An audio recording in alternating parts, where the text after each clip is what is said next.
And Siddhu గారు. So hi. Actually మీరు అంతకుముందు చేసిన టిల్లు తోటి జనాల్లో ఆ క్యారెక్టరైజేషన్ ఎంత వద్దనుకున్నా గుర్తుండిపోయింది. సో జాక్ ట్రైలర్ చూసిన తర్వాత ఈ ఇంపాక్ట్ కాదు, కొంచెం వేరియేషన్ అయితే మనోడు చూపించాడు అన్న ఫీలింగ్ అయితే మాకు అనిపించింది. సో ట్రైలర్లో చూసినంత లైక్ ఆ జీల్ ఏదైతే ఉందో అది త్రూ అవుట్ సినిమా మీ క్యారెక్టరైజేషన్ అలాగే ఉంటుందా? లైక్ ఆడియన్స్ టిల్లుని మర్చిపోతారా? మర్చిపోతారు లేదో నాకు తెలీదు, బట్ డెఫినెట్లీ జాక్ అనే క్యారెక్టర్కి ఏంటంటే ఫస్ట్ సీన్ నుంచి కూడా అంటే ఇది ప్యూర్లీ భాస్కర్ గారి బ్రెయిన్ చైల్డ్ అండి. జాక్ అనే క్యారెక్టరు ఆయన డైలాగ్స్ వైజ్ దాని వైజ్ నాకు ఫ్రీ హ్యాండ్ ఇచ్చినా కూడా దేని గురించి మాట్లాడుతున్నాం, మనం మాట్లాడినప్పుడు కంటెంట్ ఏంటి, ఆ ఫిలాసఫీ ఏంటి, క్యారెక్టర్కి తను ఆలోచించే పద్ధతి ఏంటి అనేది కంప్లీట్లీ భాస్కర్ గారి బ్రెయిన్ చైల్డ్ అది. నేను ఫస్ట్ ఎక్సైట్ అయింది కూడా దానికి, అంటే ప్రతి విషయాన్ని కూడా వేరే పర్స్పెక్టివ్లో చూసే క్యారెక్టర్ అనమాట అది. సో డెఫినెట్లీ మీకు through the film Jack character అనేది కన్సిస్టెంట్గా ఉంటుందండి. టిల్లు అంత ఇంపాక్ట్ అంటే అది థియేటర్కి వచ్చాక తెలుసు. ఆల్ ది వెరీ బెస్ట్ అండి వైష్ణవి గారు. Thank you. So me character ఇందులో ఎలా ఉంటుంది అంటే what you will define about your character? Already dual చేస్తున్నారని చెప్పారు. సో వాట్ ఇంపాక్ట్ అంటే చాలామందిని చూస్తే ద గర్ల్ నెక్స్ట్ డోర్ అన్నట్టు ఉంటాయి కొన్ని క్యారెక్టర్స్.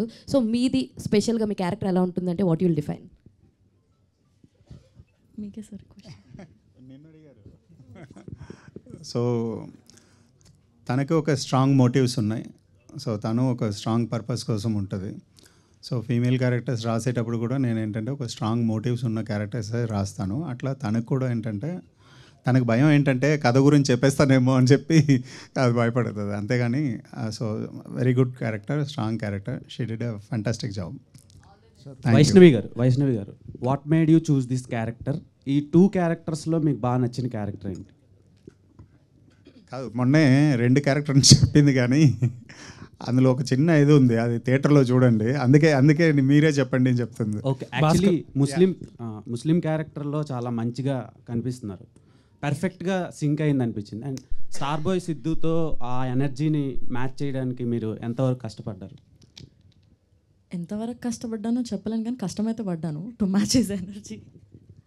బట్ మీరు ముస్లిం ఏది అడిగారు? మీరు 2-3 క్వశ్చన్స్ ఏవో అడిగేసినారు, కన్ఫ్యూజ్ అయిపోయాను. ముస్లిం క్యారెక్టర్ బాగా సింక్ అయింది, వర్క్షాప్ ఏమైనా చేశారా? అండ్ సిద్ధుతో వర్కింగ్ ఎక్స్పీరియన్స్ అండ్ ఆయన ఎనర్జీని మ్యాచ్ చేయడానికి మీరు ఎలాంటి వర్క్షాప్ చేశారా అని అడిగారు.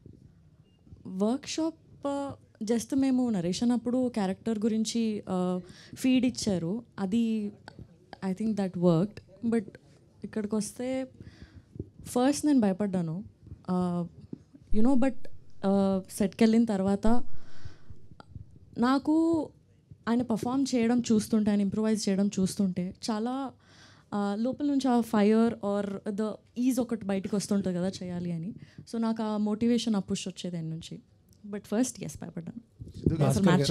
భాస్కర్ గారు. Yeah sir